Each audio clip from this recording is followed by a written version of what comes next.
जय हिंद साथियों, जय हिंद विद्यार्थियों। मैं मनीषा शर्मा, मेरे चैनल का नाम है study IQ 140 with Manisha Sharma. हमने एंशियंट हिस्ट्री के नोट्स देखना स्टार्ट कर दिया था, जिसमें हमारा एक टॉपिक हो चुका है। अब हम जो देखेंगे वो सिंधु घाटी देखेंगे। सिंधु घाटी भी बहुत इंपॉर्टेंट टॉपिक है, इसमें से भी आपके चार पाँच क्वेश्चंस आ ही जाते हैं। अब हम जैसे क्या देखेंगे, पहले हम देखेंगे परिचय, सिंधु घाटी का परिचय देखेंगे, फिर देखेंगे विशेषता, फिर पतन के कारण, फिर प्रमुख नगर। सिंधु घाटी सभ्यता के कौन कौन से नगर हैं। परिचय में भी हम देखेंगे नामकरण, सिंधु घाटी का नाम कैसे पड़ा है, स्वरूप देखेंगे, कालक्रम देखेंगे, उद्भव देखेंगे, विस्तार देखेंगे। सिंधु घाटी सभ्यता देख रहे हैं हम, ये बहुत इंपॉर्टेंट है, ये आपके फर्स्ट ग्रेड का टॉपिक है। ये सिंधु घाटी सभी एग्जाम में आ ही जाता है। फिर हम देखेंगे चार्ल्स मैसन। चार्ल्स मैसन कौन है? जो इनका मूल नाम जेम्स लेविस था, जो ब्रिटिश भारत की सेना का भाग था। इसने भरतपुर युद्ध 1805 और द्वितीय, मतलब ये चार्ल्स मैसन कौन था, इनको हम इसलिए पढ़ रहे हैं ताकि पता चले कि ये जो आए थे इनकी वजह से ही मतलब सिंधु घाटी सभ्यता के बारे में पता चला था, ये इसलिए हम इनको देख रहे हैं। चार्ल्स मैसन, इनका मूल नाम है जेम्स लेविस, जो कि ब्रिटिश भारत की सेना का भाग था। इसने भरतपुर युद्ध में भी भाग लिया था 1805 में। द्वितीय आंग्ल मराठा युद्ध में भी भाग लिया था, क्योंकि उस समय भारत आज़ाद नहीं होता, अंग्रेजों की गुलामी में था, तो उस समय अंग्रेजों का ही राज था, तो इसलिए भरतपुर युद्ध में भी भाग लिया, द्वितीय आंग्ल मराठा युद्ध में भी भाग लिया। इसने रणजीत सिंह और जाट और यशवंत सिंह को पराजित किया था। रणजीत सिंह, एक जानकारी के लिए पढ़ रहे हम, यशवंतराव होलकर को पराजित किया था। 1827 में मैसन आगरा में सिंधु नदी की ओर अपने साथियों के साथ प्रस्थान करते हैं तथा अनेक प्राचीन स्मारकों की खोज करते हैं। चार्ल्स मैसन जब आगरा से सिंधु नदी की ओर जा रहा था, तब उसने बहुत सारे प्राचीन स्मारक देखे, तो उसको लगा कि यहाँ पर भी कोई चीज़ थी। तो वर्ष 1829 में हड़प्पा में एक टीला देखा, तत्पश्चात यहाँ सभ्यता होने की कल्पना की। एक टीला देखा था, किसने देखा था? चार्ल्स मैसन ने देखा था। हड़प्पा में एक टीला देखा और तत्पश्चात यहाँ सभ्यता होने की कल्पना की थी। इस प्रकार मैसन प्रथम व्यक्ति थे जिन्होंने प्रकाश डाला, प्रथम बार यूरोपीय लोगों का ध्यान आकर्षण करवाया। मैसन ने अनुमान लगाया था कि यहाँ पे अवश्य ही सिकंदर व पोरस का युद्ध होगा। उसने सभ्यता के बारे में नहीं सोचा था, उसने ये सोचा था कि यहाँ पर सिकंदर और पोरस का युद्ध हुआ होगा। इसकी पुस्तक है narrative of various journeys of Afghanistan. Narrative of various journeys of Afghanistan. Balochistan, कलात एवं पंजाब में यह उल्लेख मिलते हैं। बलूचिस्तान, कलात और पंजाब में ये उल्लेख मिलते हैं। हम सिंधु घाटी सभ्यता देख रहे हैं, जिसमें हम पहले परिचय देखेंगे। परिचय में भी हम ये देखेंगे कि पहले प्रथम व्यक्ति कौन थे, कैसे पता चला कि सिंधु घाटी सभ्यता है, यहाँ पे कई साल पुरानी सभ्यता है। तो चार्ल्स मैसन प्रथम व्यक्ति था जिन्होंने प्रकाश डाला कि यहाँ पर यूरोपीय लोगों का ध्यान आकर्षण कराया कि यहाँ पर जरूर सिकंदर और पोरस का युद्ध होगा। उसने सिर्फ यही अनुमान लगाया टीले को देख के। आगे हम देखते जाएंगे। आगे है दूसरा है अलेक्जेंडर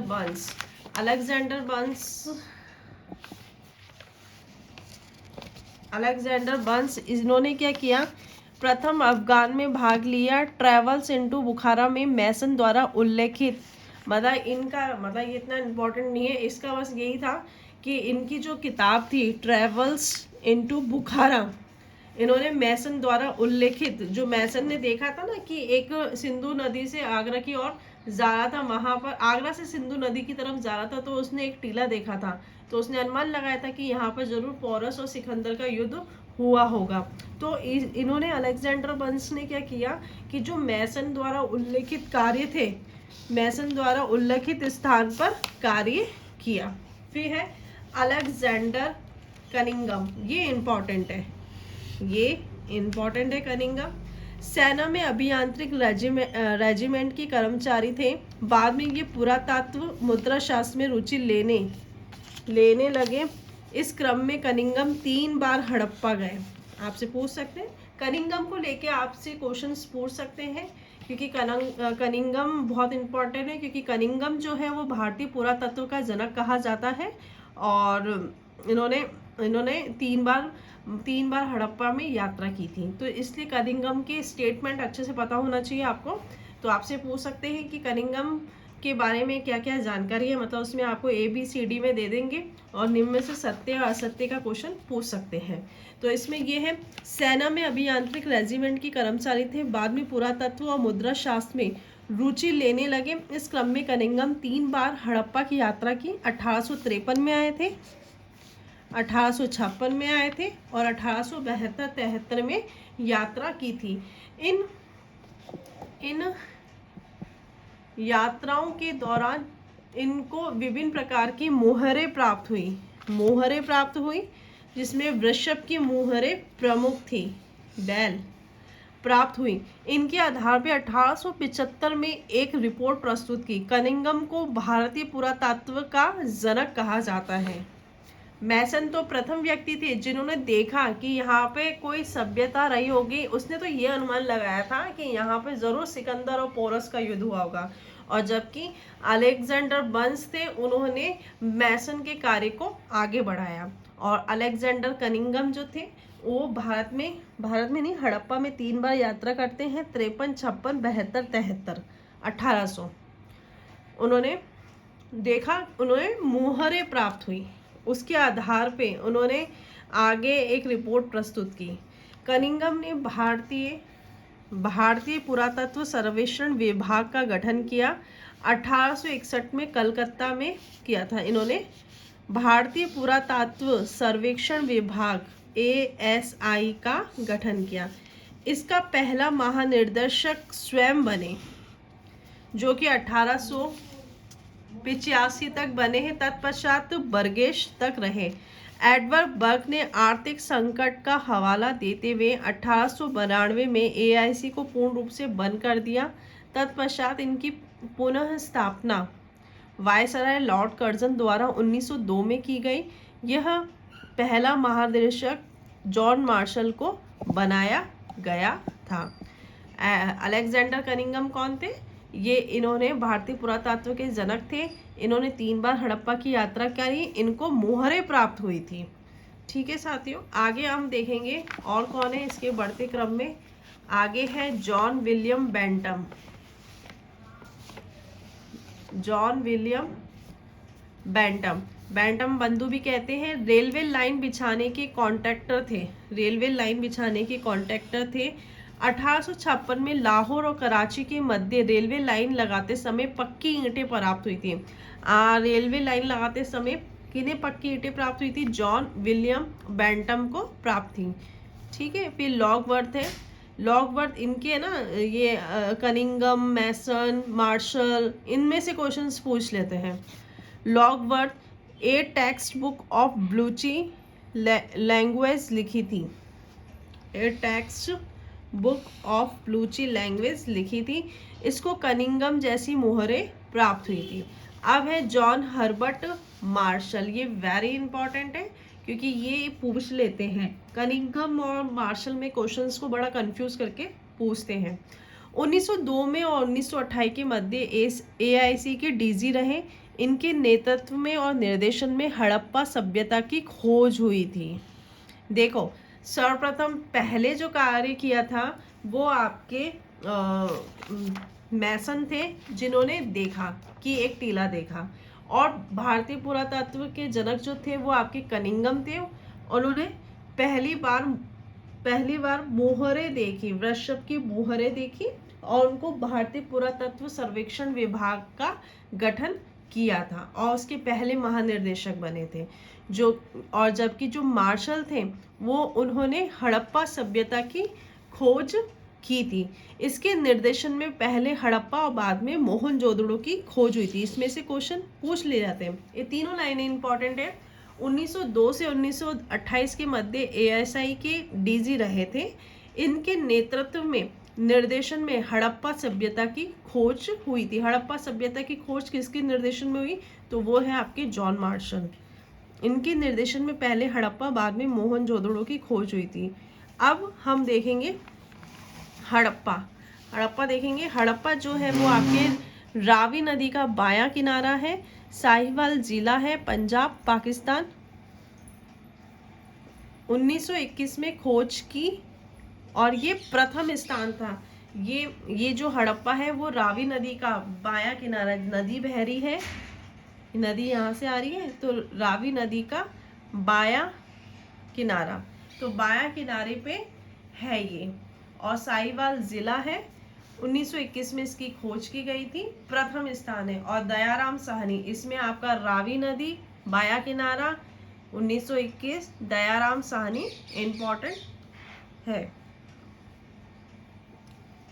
फिर हम देखेंगे मोहनजोदड़ो। मोहनजोदड़ो सिंधु नदी, इसमें से मैच फॉलोइंग में से पूछ लेते हैं। हड़प्पा नदी, हड़प्पा की नदी है रावी नदी। एक और मैच फॉलोइंग, इसमें इसका सन पूछ लेते हैं। सबसे पहले जो खोज हुई है वो हड़प्पा सभ्यता की खोज हुई है। फिर है मोहनजोदड़ो, सिंधु नदी, लरकाना जिला, और ये इसका दायां किनारा, सिंध प्रांत में है, पाकिस्तान।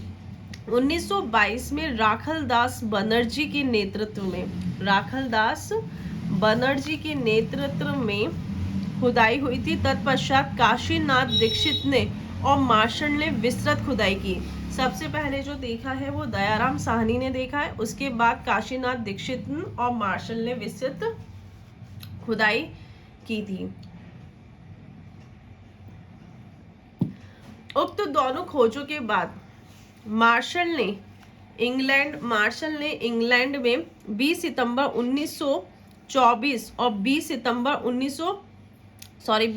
1924 को साप्ताहिक पत्रिका इल्युस्ट्रेटेड लंदन वीकली न्यूज में सिंधु घाटी सभ्यता की खोज की घोषणा की थी। अब देखो ये क्वेश्चन बन सकता है, सिंधु घाटी सभ्यता की खोज की घोषणा किसने की थी?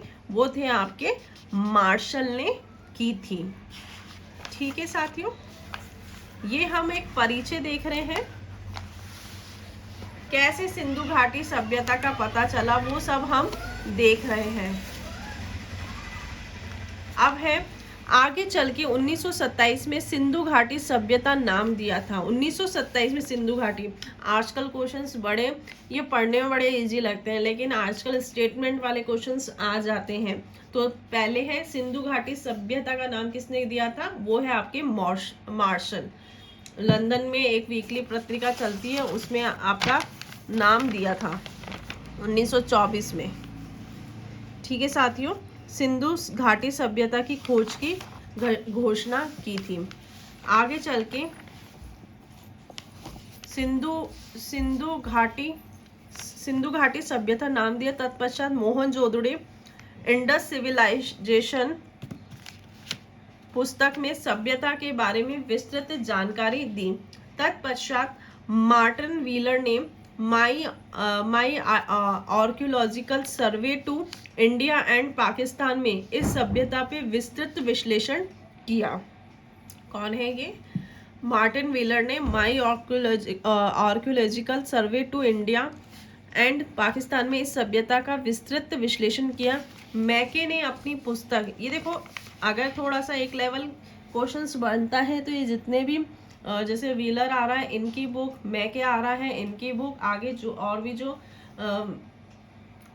नाम आए हैं उनकी बुक आपको पता होनी चाहिए। मैके ने अपनी पुस्तक अर्ली इंडस सिविलाइजेशन में इस सभ्यता का विशद वर्णन किया है।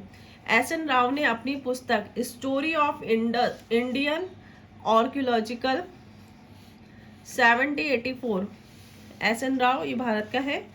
इन्होंने अपनी पुस्तक स्टोरी ऑफ इंडियन आर्कियोलॉजिकल 1784 और 1947 में लिखा है कि मार्शल ने भारत को यहाँ जहाँ पाया है वहाँ से 3000 वर्ष पीछे कर दिया है। ये किसकी किताब में है? एस.एन. राय। ये कह रहा है मार्शल ने भारत को जहाँ, मतलब अभी ये जब खोज हुई थी 1921-1922 में, तब ये एस.एन. राव ने कहा कि भारत को जिस समय, मतलब आधुनिक भारत में पाया है ना, और मार्शल ने इसको 3000 पीछे कर दिया, सिंधु घाटी सभ्यता मिली तो। आगे हम देखेंगे नामकरण, इसका नाम कैसे पड़ा, नामकरण देखेंगे। पहले हमने परिचय देख चुका है, फिर है सिंधु घाटी सभ्यता। मार्शल द्वारा प्रयुक्त इसका नाम दिया गया है, मार्शल ने दिया है। स्वतंत्रता से पूर्व अधिकांश स्थल सिंधु नदी घाटी में प्राप्त हुए। इसको सिंधु नदी घाटी सभ्यता इसलिए कहते हैं क्योंकि इसके जो स्थल मिले हैं सिंधु नदी घाटी पे प्राप्त हुए। मार्शल के अनुसार अगर सिंधु के अलावा स्थल प्राप्त हो तो इसे भारतीय सभ्यता नाम भी दिया जाना चाहिए। मतलब मार्शल कह रहा है, मार्शल ने सिंधु, पहले तो इसका है कि सिंधु घाटी सभ्यता नाम किसने दिया? मार्शल ने। और सिंधु घाटी सभ्यता क्यों बोलते हैं? क्योंकि अधिकांश जो स्थल है वो सिंधु नदी घाटी पे प्राप्त हुए। मार्शल ने ये भी कहा है अगर सिंधु के अलावा ये स्थल भारत में प्राप्त होते तो इसको भारतीय सभ्यता नाम भी दिया जाना चाहिए। दूसरा है हड़प्पा सभ्यता। नामकरण कैसे क्या पढ़े हैं? सिंधु कैसे पढ़ा है? मार्शल ने दिया है, सिंधु नदी के मिलने के कारण। हड़प्पा सभ्यता पुरातत्व की परंपरा रही है कि जिस क्षेत्र से सभ्यता की खोज हुई हो, सभ्यता का नामकरण उसी स्थल से होता है। आपको पता है सबसे पहले हड़प्पा की खोज हुई है, इसी कारण इसको हड़प्पा सभ्यता कहते हैं। ये नाम सर्वमान्य है। इस सभ्यता का खोजा गया पहला स्थल जो है वो हड़प्पा है। हड़प्पा पहला स्थल था खोजने में, इसलिए इसको हम हड़प्पा सभ्यता भी कहते हैं। फिर तीसरा है सरस्वती सभ्यता। स्वतंत्रता से पश्चात सर्वाधिक स्थल सरस्वती नदी क्षेत्र, मतलब सिंधु और गंगा के मध्य से प्राप्त हुए, इसलिए इसको सरस्वती सभ्यता भी कहते हैं।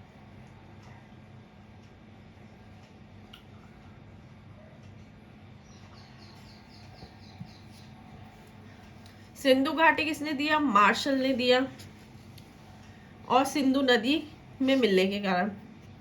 हड़प्पा सभ्यता किसने दिया? क्योंकि पहला स्थल है, पहला खोजा गया है, इसलिए हड़प्पा कहते हैं। सरस्वती इसलिए कहते हैं क्योंकि ये भी यहाँ पर भी सर्वाधिक स्थल सरस्वती नदी क्षेत्र में मिले हैं, इस कारण इसको सरस्वती सभ्यता भी कहते हैं। अब है बृहत्तर सभ्यता। बृहत्तर सभ्यता किसने कहा है ये हम देखेंगे। बृहत्तर सभ्यता इतिहासकार रफीक मुगल द्वारा दिया गया, ये इंपॉर्टेंट है, बृहत्तर सभ्यता। ठीक है साथियों, रफीक मुगल द्वारा दिया गया है।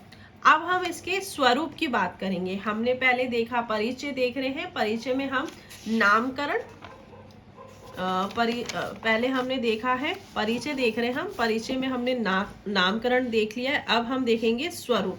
नामकरण किसने क्या दिया है वो हम देख चुके हैं, अब हम देखेंगे इसका स्वरूप। आर्ध ऐतिहासिक सभ्यता है, क्यों है?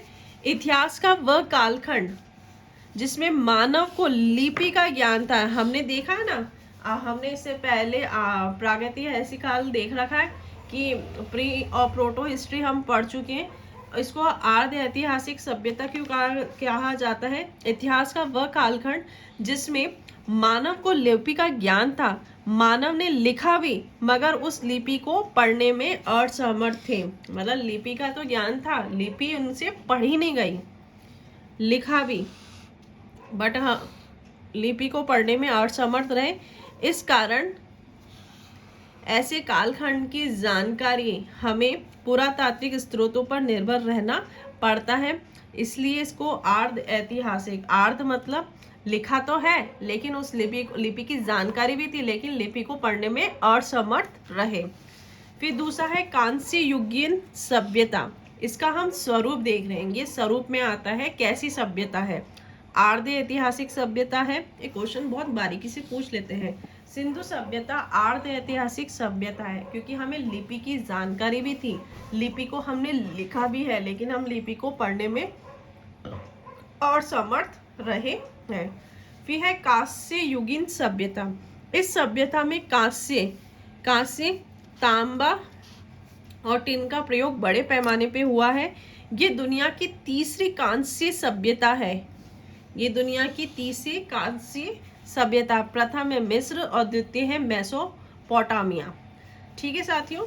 फिर इसका स्वरूप कौन सा है? नदीय सभ्यता, क्योंकि नदी के किनारे सभी स्थल मिले हैं ना, इस कारण से इसको नदीय सभ्यता भी कहते हैं। इस सभ्यता के अधिकांश नगर नदियों के किनारे हैं, अधिकांश स्थल नदियों के किनारे हैं अवस्थित होने के कारण इसे नदीय सभ्यता भी कहा जाता है। इसके समकालीन और कौन सी सभ्यता थी नदी की? हांगो नदी की चीन सभ्यता, नील नदी की मिस्र सभ्यता, दजला फरात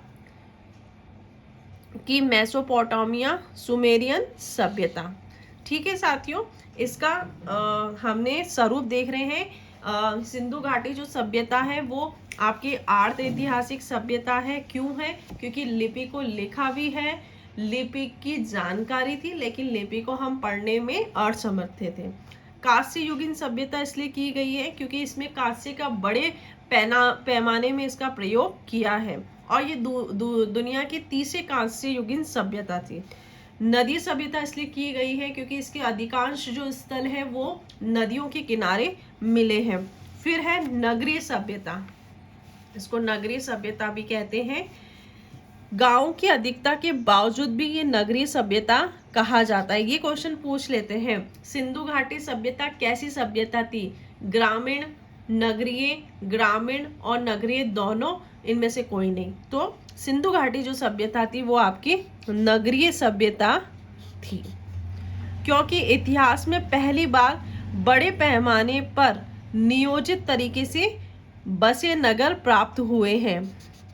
क्यों है? क्योंकि बड़े पैमाने पे नियोजित तरीके से बसे नगर प्राप्त है।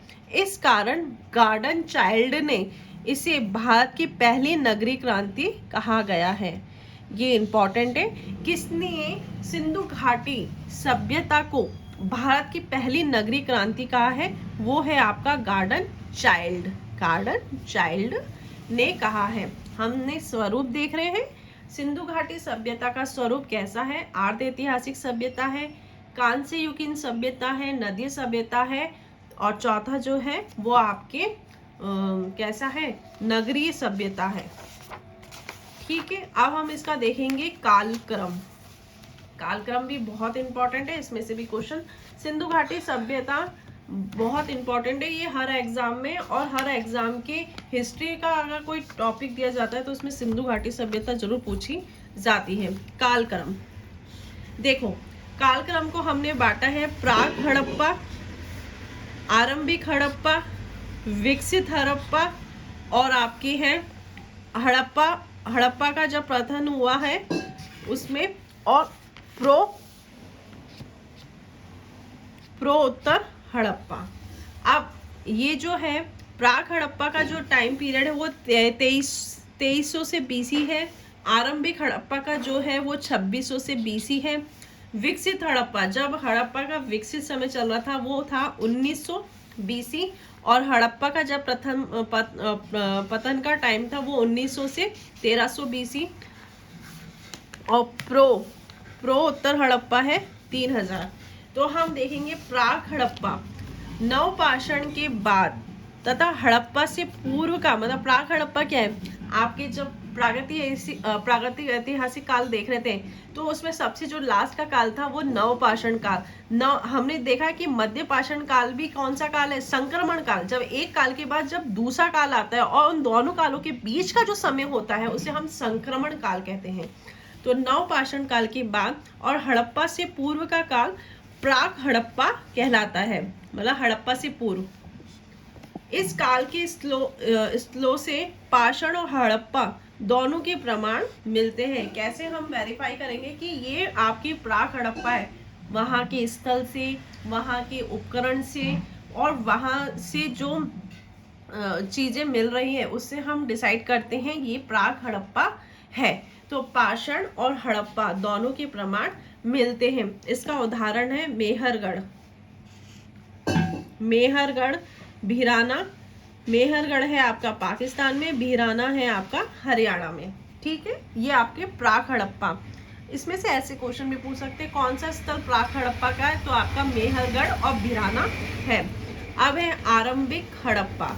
आम्री संस्कृति, कुनिनाल संस्कृति, कोटदर्जी संस्कृति, ये है आपके आरंभिक। जब हड़प्पा का विकास हो रहा था, हड़प्पा के बारे में जानकारी मिल रही थी, तो कौन कौन सी संस्कृति आएगी, आम्री, कुनिलाल संस्कृति, कोटदर्जी संस्कृति। विकसित हड़प्पा, विकसित हड़प्पा 1900 BC जो अपन पढ़ते हैं, मोहनजोदड़ो, हड़प्पा, कालीबंगा, ये सब विकसित सभ्यता में है। अब है आपके हड़प्पा का पतन। ओसीपी मध्य भांड मिले हैं। और हड़प्पा के बाद का वैदिक और लोह युग, वैदिक और आपका, इसको थोड़ा सा ऐसे करती हूँ ताकि आपको पता चल जाए, वैदिक, वैदिक काल और लोह युग, और NBPW PGW शुरू हो गया था। ये आपके मध्य भांड कैसे मिले हैं वो बताया गया है। आपकी जो आरंभिक हड़प्पा है, विकसित हड़प्पा है, आरंभिक हड़प्पा, विकसित हड़प्पा और हड़प्पा का पतन, ये सब हड़प्पा सभ्यता के ही टाइम का है, इसे हड़प्पा सभ्यता कहते हैं। आपको अब विद्वानों के मत, विद्वानों ने क्या कहा है कि हड़प्पा का टाइम काल क्या है। मार्शल कहते हैं, ये भी इंपॉर्टेंट है, इसमें से क्वेश्चन आ जाता है। मार्शल कहते हैं हड़प्पा का जो टाइम है वो 3250 से 1750 BC है। 3250 से 1750 BC मार्शल ने कहा है। व्हीलर और पिगट ने कहा है 2500 से 1500, 2500 से 1500 व्हीलर और पिगट ने बताया है। अकड़ के शासक सारगोन के लेख में हड़प्पा के साथ व्यापार के प्रमाण मिलते हैं। ये व्हीलर कहते हैं, अकड़ के शासक है सुमेरिया के, सारगोन के लेख में हड़प्पा के साथ व्यापार किया होगा वो मिलते हैं। और वैदिक सभ्यता का आरंभ हो गया था। मतलब इन्होंने जो व्हीलर और पिगट ने बताया 2500 से 1500 BC तक है, और 1500 के बाद से वैदिक सभ्यता का प्रारंभ हो चुका था। मैके है, मैके ने बताया है 2800 से 2500। ये इंपॉर्टेंट है आपका जो कालक्रम है, कालक्रम में से क्वेश्चन पूछ लिए जाते हैं। इसमें आपके मैच फॉलोइंग में से क्वेश्चंस पूछ लिए जाते हैं। अब है माधो स्वरूप वत्स, इन्होंने कहा है 3500 से 2700 BC कहा है, 3500 से 2700 BC कहा है। पी है CJ, इन्होंने कहा है मुद्राओं और मुहरों का अध्ययन करके 2350 से 1750 BC उन्होंने मुद्राओं और मुहरों का अध्ययन किया है। सर्वमान्य तिथि बताइए, मान्यता प्राप्त तिथि है किसकी, जैड की, CJ की है। उन्होंने क्योंकि मुद्राओं का अध्ययन किया, मुहरों का अध्ययन किया, 2350 से 1750 BC बताया, सर्वमान्य तिथि है। फिर है आपका डेल्स, डेल्स ने भी आपके 2800 BC से 1800 BC बताया है। कार्बन डेटिंग पद्धति, रेडियो कार्बन विधि, C14 विधि, धर्मपाल अग्रवाल, भारत में धर्मपाल अग्रवाल, DP अग्रवाल ने की, इसकी खोज हुई थी। शिकागो विश्वविद्यालय के प्रोफेसर W लिबी ने इस पद्धति की खोज की थी।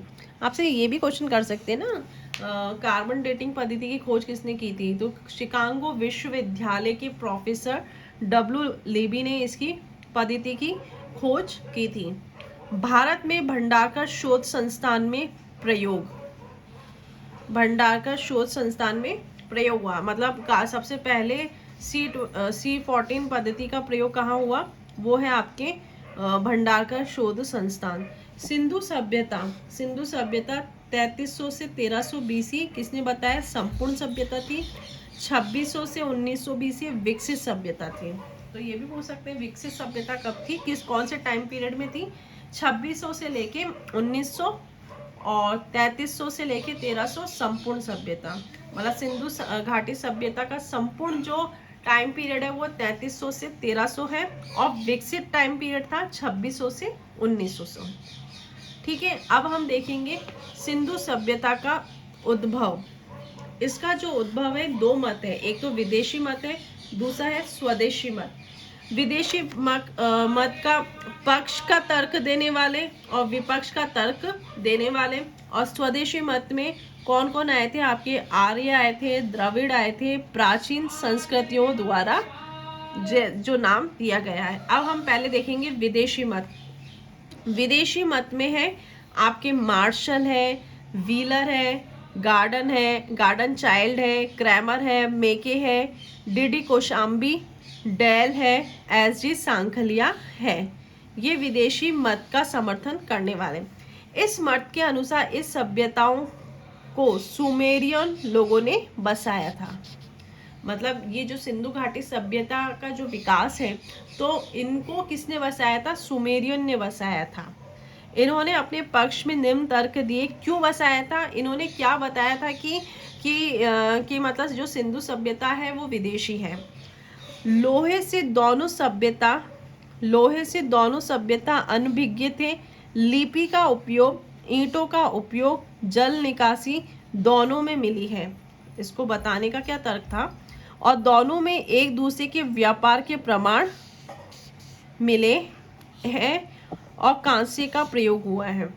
जो विदेशी मत वाले कह रहे हैं लोहे से दोनों सभ्यता अनभिज्ञ थे, लोहे की जानकारी नहीं थी, लिपि का प्रयोग हुआ है। बाहर की और जो सभ्यता है ना, तो वहां पे लिपि का प्रयोग हुआ है, ईंटों का भी उपयोग हुआ है, जल निकासी दोनों में मिली है, दोनों एक दूसरे के व्यापार के प्रमाण मिले हैं और कांसे का प्रयोग हुआ है। बलूचिस्तान के चबूतरे और मेसोपोटामिया के जिगुरत में समानता मिली है। बलूचिस्तान के जो चबूतरे हैं और मेसोपोटामिया के जो जिगुरत में समानता मिली है। जो हमारे सिंधु घाटी सभ्यता के स्थल है और भारत के जो स्थल है उनमें समानता देखने को मिली है। मोहनजोदड़ो के अन्नागार की सामग्री और मेसोपोटामिया में प्रयुक्त शहतिर का प्रयोग में समानता है। तो ये था आपका विदेशी मत। इसके हमने पक्ष के तर्क देखे। अब हम इनका जो विपक्ष के जो तर्क है वो कहना चाहते हैं कि ये विदेशी मतलब इनमें विदेशियों में समानता नहीं है, उसके बारे में हम देखेंगे। विदेशी मत का खंडन करते हुए निम्न तर्कों के आधार पर किया गया है। लिपि की भिन्नता, जहाँ हड़प्पा भाव चित्रात्मक लिपि बुस्ट्रोफेडन है, वहीं मेसोपोटामिया में किलाक्षर लिपि का प्रयोग हुआ है। ये कह रहे हैं, इन्होंने इसकी खंडन किया है। हड़प्पा जो सभ्यता है, हड़प्पा की सभ्यता भाव चित्रात्मक लिपि बुस्ट्रोफेडन है, वहीं मेसोपोटामिया की जो लिपि है वो किलाक्षर लिपि का उपयोग हुआ है। मेसोपोटामिया में मंदिर जैसी संरचना मिली है, और जबकि हड़प्पा में एक भी मंदिरों का अभाव मिला है। हड़प्पा सभ्यता की जल निकासी और नगर नियोजन दुनिया में सर्वश्रेष्ठ है। इसकी तुलना में मेसोपोटामिया में घटिया स्तर का निकासी और नियोजन है। हड़प्पा में कच्ची पक्की ईंटें मिली है जो कि समान पैमाने की थी, जबकि मेसोपोटामिया में इसका अभाव रहा है। मेसोपोटामिया में भव्य कब्रें मिली है, जबकि हड़प्पा में इसका अभाव था। ठीक है साथियों, ये था विदेशी मत। अब हम देखेंगे स्वदेशी। बाहर का डिस्टर्बेंस बहुत ज़्यादा हो जाता है। खैर कोई ना, आप मेरे साथ बने रहिए। मैं आपको बराबर अच्छे से मेरे नोट्स के माध्यम से आपको पूरा अच्छे से पढ़ाने का कोशिश करूँगी। ज़्यादा से ज़्यादा आप मेरे साथ जुड़िए और ज़्यादा से ज़्यादा मेरे जो चैनल है उसको आप सब्सक्राइब भी कीजिए और ज़्यादा से ज़्यादा आप शेयर भी कीजिए। जितना ज़्यादा आप लोग देखोगे तो उससे मुझे मोटिवेशन मिलेगा, और मैं फुल एनर्जी के साथ मैं एंशिएंट हिस्ट्री पढ़ा सकती हूँ, तो मैं साथ साथ में आपको मिडाइवल और ये पैरेलल में लेके भी पढ़ा सकती हूँ। तो मेरा मोटिवेशन आप लोगों से ही है मिलेगा। क्योंकि आप जितना आप मेरे चैनल को आगे फॉरवर्ड करेंगे, जितना आप मेरे चैनल को शेयर करेंगे, उतना ही मेरा कॉन्फिडेंस बढ़ता जाएगा और मैं उतने ही एनर्जी के साथ आपको पढ़ाती जाऊंगी। तो साथियों ठीक है, ये डिस्टरबेंस तो बाहर का है, अपना अंदर का डिस्टरबेंस नहीं होना चाहिए। तो आ जाते हैं हम स्वदेशी मत। We are Indians. हमारे मैं जो वीडियो बना रही हूँ सुबह सुबह का, स्कूल का जो टाइम होता है उस समय बना रही हूँ, तो बड़ा डिस्टरबेंस रहता है। खैर, हम स्वदेशी मत देख रहे हैं। आर्य द्वारा हड़प्पा सभ्यता को बसाया गया था। इनका मतलब स्वदेशी क्या है, स्वदेशी मत में कह रहे हैं आर्य द्वारा हड़प्पा सभ्यता को बसाया गया है। बीबी लाल, लक्ष्मण स्वरूप वत्स। अब स्वदेशी मत वाले कौन कौन से हैं आप देखना, विदेशी मत मानने वाले आपको विदेशी ही मिलेंगे, एक आदि है जो कि आपको मतलब भारत के हैं जो विदेशी मत में है। अब है स्वदेशी मत वाले, बीबी लाल, लक्ष्मण स्वरूप वत्स, एस राव, टी एन रामचंद्र पुसालकर और के एन शास्त्री। इस मत को समर्थन में निम्न तर्क दिए। आर पी चंद्रा और पुसालकर के अनुसार ऋग्वेद में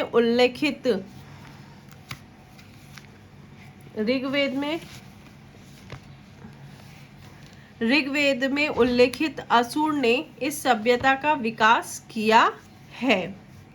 मतलब ऋग्वेद में उल्लेखित है, आरपी चंद्रा और पुसालकर कह रहे हैं, मतलब क्या बोलते हैं, सिंधु घाटी सभ्यता का उल्लेख ऋग्वेद में भी मिलता है, ऐसा ये स्वदेशी मत वाले कहते हैं। और बीबी लाल कह रहे हैं दोनों सभ्यताओं का विस्तार क्षेत्र समान था। बुद्धि प्रकाश कह रहे हैं दास दस्युओं का उल्लेख भी ऋग्वेद में मिलता है। बुद्धि प्रकाश कह रहे हैं दास दस्युओं का उल्लेख भी ऋग्वेद में मिलता है। इस मत का खंडन निम्न तर्कों के आधार पर होता है। हड़प्पा नगरीय और वैदिक, इसका खंडन हड़प्पा जो थी वो नगरी थी और वैदिक सभ्यता ग्रामीण थी आपकी। यहाँ पे हड़प्पा सभ्यता में कांसे का उपयोग हुआ है, जबकि वैदिक सभ्यता में लोहे का प्रयोग हुआ है। ये व्यापारिक अर्थव्यवस्था नगरों के आधार पे थी, व्यापारिक अर्थव्यवस्था थी आपकी सिंधु घाटी सभ्यता, और जबकि जो आपकी वैदिक सभ्यता थी वो कृषि पे आधारित थी, क्योंकि लोहे का प्रयोग हो रहा है और लोहे का प्रयोग आपका क्या कृषि यंत्रों के लिए किया जाता था। मूर्ति पूजा के प्रमाण मिले हैं, जबकि आपकी वैदिक सभ्यता में मूर्ति पूजा में विश्वास नहीं था। ठीक है साथियों, पांचवा है लिंग योनि पूजा। सिंधु घाटी सभ्यता में लिंग योनि, आपको पता है ना, वो योगी की मूर्ति मिली है ना, और लिंग योनि पूजा निंदनीय थी वैदिक सभ्यता में। ये हम हड़प्पा और वैदिक सभ्यता की बात कर रहे हैं। घोड़ों से परिचित नहीं थे। अब आप विदेशी मत में तो हमने बाहर की सभ्यता का अंतर किया है। अब स्वदेशी मत में हम आपकी हड़प्पा सभ्यता और वैदिक सभ्यता में अंतर कर रहे हैं। हड़प्पा सभ्यता घोड़ों से परिचित नहीं थे, जबकि वैदिक सभ्यता में घोड़ा प्रिय था, गाय पवित्र थी, और यहाँ पे गाय के साक्ष्य का अभाव था। इसमें से आपके क्वेश्चंस पूछ लिए जाते हैं हड़प्पा और वैदिक सभ्यता में अंतर करते हुए। ठीक है साथियों, तो ये आपको पता होना चाहिए। हड़प्पा में मात्र सत्रात्मक समाज था, जबकि वैदिक में पितृ सत्रात्मक समाज था। लिपि से परिचित थे, लिपि का ज्ञान नहीं था, लिपि का ज्ञान नहीं था, लिखना नहीं जानते थे। लिपि से तो परिचित थे हड़प्पा सभ्यता वाले, क्योंकि उन्होंने लिपि, तभी तो उसको आर्ध ऐतिहासिक सभ्यता भी कहा जाता है, क्योंकि लिपि का तो ज्ञान था, लिखा भी था, लेकिन लिपि को पढ़ नहीं पाए थे। और जबकि ये जो वैदिक सभ्यता वाले हैं इनको लिपि का ज्ञान नहीं था, लिखना नहीं जानते थे। शांति प्रिय लोग थे और ये युद्ध प्रिय लोग थे। ये था आपका स्वदेशी मत। अब है आपका द्रविड़ मत। द्रविड़ वाले क्या सोचते हैं? तो आर.डी. बनर्जी और सुनीति कुमार चटर्जी, ये द्रविड़ भारतीय जो है वो साउथ के मिलेंगे ना, तो ये आर.डी. बनर्जी और सुनीति कुमार चटर्जी इसका मत देते हैं। द्रविड़ लोगों की भाषा भावरुई थी, इसी से हड़प्पा लिपि में मेल खाती है। इस आधार पर द्रविड़ लोगों ने इस सभ्यता को बसाया है। द्रविड़ मूल रूप से बलूचिस्तान में थी। द्रविड़ मूल रूप से बलूचिस्तान में थी। ठीक है साथियों, नेक्स्ट है पूर्व की संस्कृतियों का विकसित रूप थी हड़प्पा। पूर्व की संस्कृतियों का विकसित रूप थी हड़प्पा। ये कौन मानते हैं? ये हम देख रहे हैं स्वरूप, उद्भव देख रहे हैं, सिंधु सभ्यता का उद्भव देख रहे हैं, जिसमें विदेशी मत, स्वदेशी मत। विदेशी मत हमने देख लिया, इसके पक्ष वाले कौन कौन है? मार्शल है, व्हीलर है, चाइल्ड गार्डन चाइल्ड है, क्रैमर है, मैके है, डी कौशाम्बी और एस.डी. सांकलिया। दो भारत के हैं, डी कौशाम्बी और एस.डी. सांकलिया। उन्होंने किस आधार पे कहा है कि ये विदेशी थी? इनकी सभ्यता सुमेरियन लोगों ने बसाया था, इसलिए कहा है। और यहाँ पर लोहे से दोनों सभ्यता अनभिज्ञ थी, लिपि का प्रयोग था, ईंटों का प्रयोग था। वहाँ की सभ्यता और यहाँ की सभ्यता में समानता के आधार पर इन्होंने कहा कि ये जो सभ्यता थी, इसका जो उद्भव है वो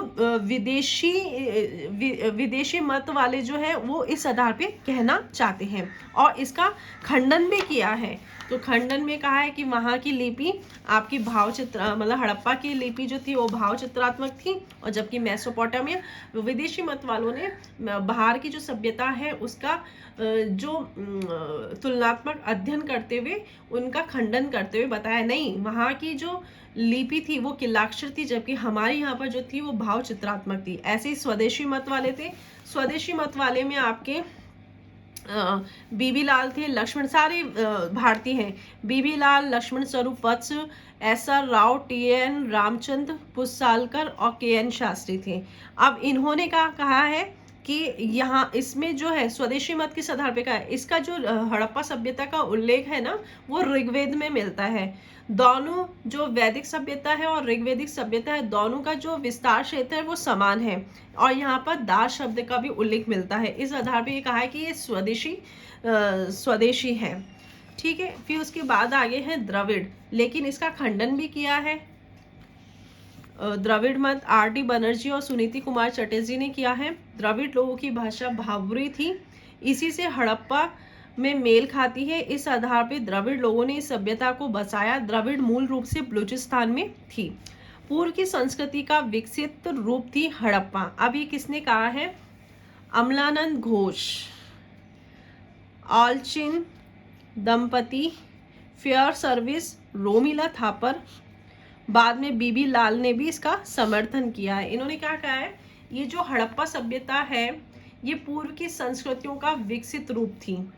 ठीक है, राजस्थान, अब कैसे? राजस्थान सोती संस्कृति, इसे कालीबंगा भी कहा जाता है। सिंध, कोट दजी, आमरी, बलूचिस्तान की ग्रामीण संस्कृतियों से बनी विकसित सभ्यता हड़प्पा थी। फेयर सर्विस तथा रोमिला थापर ने बलूचिस्तान की ग्रामीण संस्कृतियों का उदाहरण दिया है।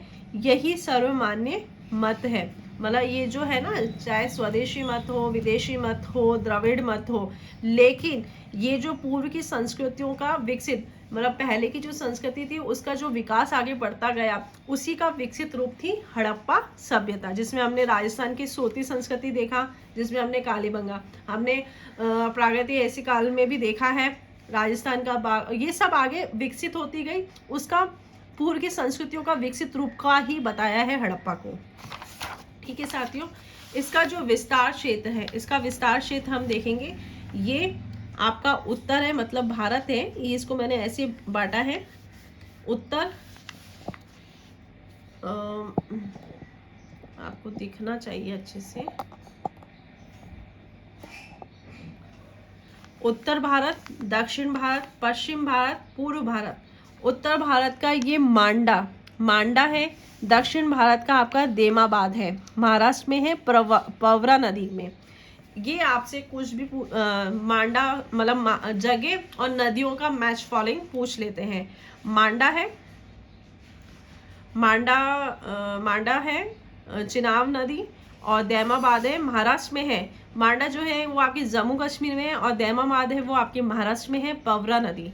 ठीक है, ये पश्चिम में है सुत कांगेडोर, दाशक नदी, सुत कांगेडोर दाशक नदी। और जब का आपका आलमगीरपुर है यूपी में, आलमगीरपुर है यूपी में, हिंडन नदी। पहले तो आपको उत्तर दक्षिण पश्चिम पूर्व, इनके जो उत्तरी दक्षिणी पश्चिम और पूर्वी स्थान पता होना चाहिए और वो कौन सी नदियों के पास है। ठीक है साथियों, अब इसमें उत्तर में हम देखेंगे पहले मांडा है, फिर उसके बाद रहमान डेरी है, फिर आ जाता है आपका रोपड़। ऐसे ही दक्षिण का सबसे दक्षिणतम भाग है वो दैमाबाद है, उसके बाद भगत राव है। ये आजकल एक लेवल का क्वेश्चन पूछ लेते हैं, इसलिए हमको पता होना चाहिए। तो आपसे ये पूछ लेते हैं, उत्तर का तो हमें पता है, लास्ट जो सभ्यता का विस्तार है वो लास्ट है उत्तर में मांडा, उसके बाद है रहमान डेरी, फिर उसके बाद है रोपड़। आगे और भी स्थल है, इसलिए 3-3 4-4 ही लिखे हैं मैंने। फिर दक्षिण का दक्षिणतम भाग है वो दैमाबाद है, उसके बाद भगत राव गुजरात में है, फिर है मालव सूरत में है, फिर है मेहरगम, ये है आपकी गुजरात में। ऐसे ही आपका पूर्व का आलमगीरपुर है यूपी हिंडन में, इसके बाद हुल्लास। पूछ सकते हैं ना हुल्लास कहाँ है, सिंधु घाटी का हुल्लास जो है वो कहाँ कौन से क्षेत्र में है, तो आप बोल सकते हैं पूर्वी क्षेत्र में। ऐसे पश्चिम में, पश्चिम का सबसे भाग है सुत कांगेडोर दाशक नदी, उसके बाद है सुतकाकोहो। ठीक है साथियों, ये है हम विस्तार क्षेत्र देख रहे हैं। अब है सिंधु घाटी सभ्यता का जो आकार है वो है आपका त्रिभुजाकार है। इसका जो क्षेत्रफल है 8 लाख किलोमीटर स्क्वायर है। 3 देशों में विस्तृत है। 3 देश कौन से हैं? भारत है, पाकिस्तान है, अफगानिस्तान है। दुनिया की सबसे विकसित सभ्यता है, विकसित सभ्यता है, मिस्र की तुलना में 20 गुना बड़ी है, और मिस्र और मेसोपोटामिया से 12 गुना बनी है। सबसे बड़ी विकसित सभ्यता है कौन सी आपकी? ये है आपकी सिंधु घाटी सभ्यता। ठीक है साथियों, अब जो इसका जो विस्तार क्षेत्र है वो देख लेंगे हम कहाँ कहाँ है। पहला है अफगानिस्तान। अफगानिस्तान से 2 ही क्षेत्र हैं। ये क्वेश्चन बहुत बार पूछ लेते हैं। शोधगुई और मुंडीगाक कहाँ विस्तृत है? ये आपके अफगानिस्तान में है। शोधगुई और मुंडीगाक ये व्यापारिक उपनिवेश थे। ठीक है साथियों, ये मुख्य भूमि के क्षेत्र नहीं है। ये आपके जल में हो गए शोधगुई और मुंडीकाक। ठीक है, दूसरा है पाकिस्तान का विस्तार क्षेत्र, क्योंकि हमने कहा ना सिंधु घाटी जो सभ्यता है वो 3 देशों में फैली है। एक है आपके अफगानिस्तान, अफगानिस्तान का 2 ही क्षेत्र है, शोधगुई और मुंडीगाक।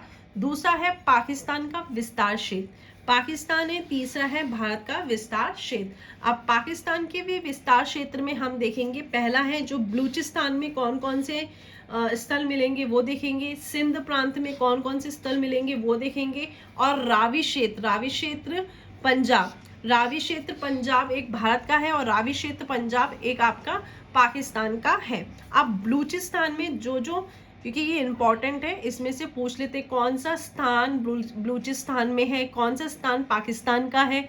डायरेक्ट क्वेश्चन एक ये भी पूछ लेते हैं और डायरेक्ट पर्टिकुलर आपको स्थल का नाम देके भी पूछ लेते हैं। तो बलूचिस्तान मेहरगढ़ है, रानागुंडई है, सुत कांगेडोर है, सुतकाकोट है, बालाकोट है, डाबरकोट है, सादात है। पढ़ने में भी दिक्कत हो रही है। बलूचिस्तान में देखो सारे कोट तो आपके कहाँ पर है? बलूचिस्तान में, जिसमें अब अपन देखेंगे मेहरगढ़, बलूचिस्तान, रानागुंडई। ठीक है, ये आपका मेहरगढ़ तो वही है ना, मतलब प्राक हड़प्पा, मतलब नवपाषाण काल के बाद का और हड़प्पा के पूर्व का जो स्थल मिले हैं वो मेहरगढ़ से मिले हैं। अभी अपन ने पढ़ा ना, तो मेहरगढ़ इम्पॉर्टेंट है।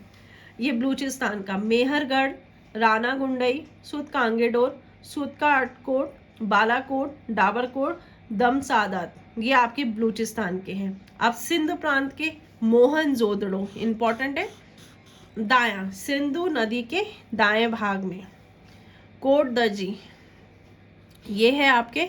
अब इसके अंदर जोदड़ो मिलेंगे, है ना। रोड ओड़ो जहाँ मिलेंगे वो सिंध प्रांत पाकिस्तान में मिलेंगे। ठीक है साथियों। कोटदजी बाया में, किसकी बाया में? सिंधु नदी की बाया में। और जबकि मोहनजोदड़ो है वो सिंधु नदी के दाएं भाग में मिला है। चंदहुदड़ो ये भी बाया भाग में मिला है। आमरी दाया भाग में, ये दाया बाया सिंधु नदी के दाया बाया का बोल रहा है। अली मुराद लखीन उन जोदड़ो बाया भाग, बाया दाया सिंधु नदी का मोहनजोदड़ो का पूछ लेता है, दाएं भाग में है। जुदेड़ जोदड़ो, मैं तो ये कहना चाह रही हूँ जितने भी रोड़ो है जोदड़ो है वो सब आपके सिंधु नदी पाकिस्तान के विस्तार क्षेत्र में है, पाकिस्तान के हैं। ठीक है। सिंध प्रांत। मोहनजोदड़ो दाया, कोटदजी बाया, चंद्रदड़ो बाया, आमरी दाया, अली मुराद लखी उन जोदड़ो बाया और जुदेर जोदड़ो। ठीक है। रावी क्षेत्र पंजाब, ये रावी क्षेत्र आपका पंजाब जो है, एक पंजाब भारत में है, एक पंजाब आपके पाकिस्तान में है। हड़प्पा जो है वो रावी के बाएं भाग में। रहमान डेरी आपकी सिंधु नदी। गैनरीवाल, सरायखोला, ढेरा इस्माइल खान, ये कहाँ है आपके? रावी क्षेत्र पंजाब। ये सब पाकिस्तान के, ये हम जो पढ़ रहे हैं पाकिस्तान का विस्तार क्षेत्र देखा है, जिसमें हमने 3 भागों में बांट लिया। एक तो बलूचिस्तान में जो स्थल मिले हैं, दूसरा है सिंध प्रांत में जो स्थल मिले हैं, तीसरा है रावी क्षेत्र पंजाब में जो स्थल मिले हैं। तो ठीक है साथियों, आगे का जो पाकिस्तान का विस्तार क्षेत्र में हमने बलूचिस्तान का देख लिया। बलूचिस्तान में जो है आपके मेहरगढ़, राना गुंडई, सुद कांगेडोर, सुद काटकोट, बालाकोट, डावरकोट, दम सादात है। सिंध में जो है वो मोहनजोदड़ो, कोटदीजी, चंद्रदड़ो, आमरी, अली मुराद, लखी उन जोदड़ो, जुदेर जोदड़ो सब सिंध प्रांत में पाकिस्तान में मिले हैं। रावी क्षेत्र में है हड़प्पा, रहमान डेरी, सिंधु नदी, गैनरीवाल, सरायखोला, डेरा इस्माइल खान, ये सब पाकिस्तान के। अब है हम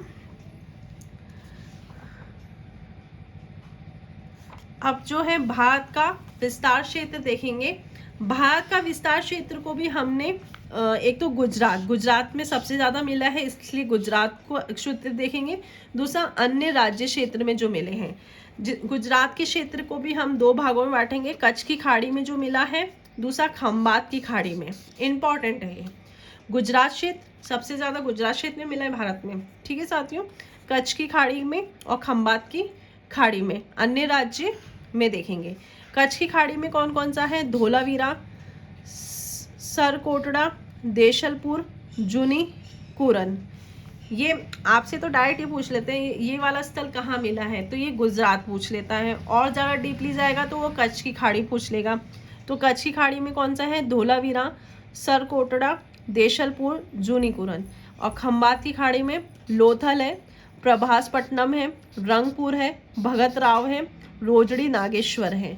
ये आपके खंबात की खाड़ी। लेकिन ये सब सारे हैं जो वो है गुजरात क्षेत्र के हैं, गुजरात क्षेत्र के हैं। कच्छ की खाड़ी में धोलावीरा, सरकोटड़ा, देशलपुर, जूनीकुरन।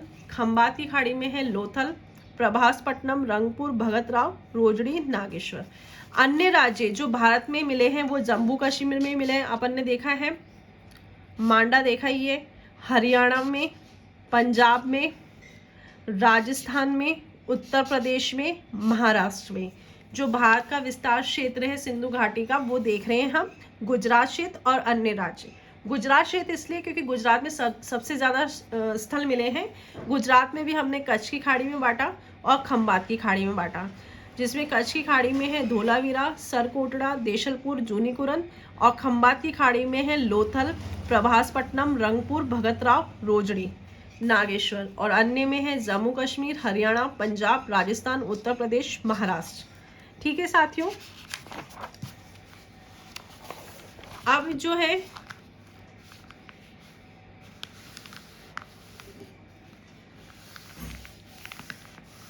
इसमें हम ये देखेंगे इन सभी नगरों के 3 भागों में विभाजित किया है। ये जो हमने भारत का देखा है इनको 3 भागों में विभाजित कर लिया है, जिसमें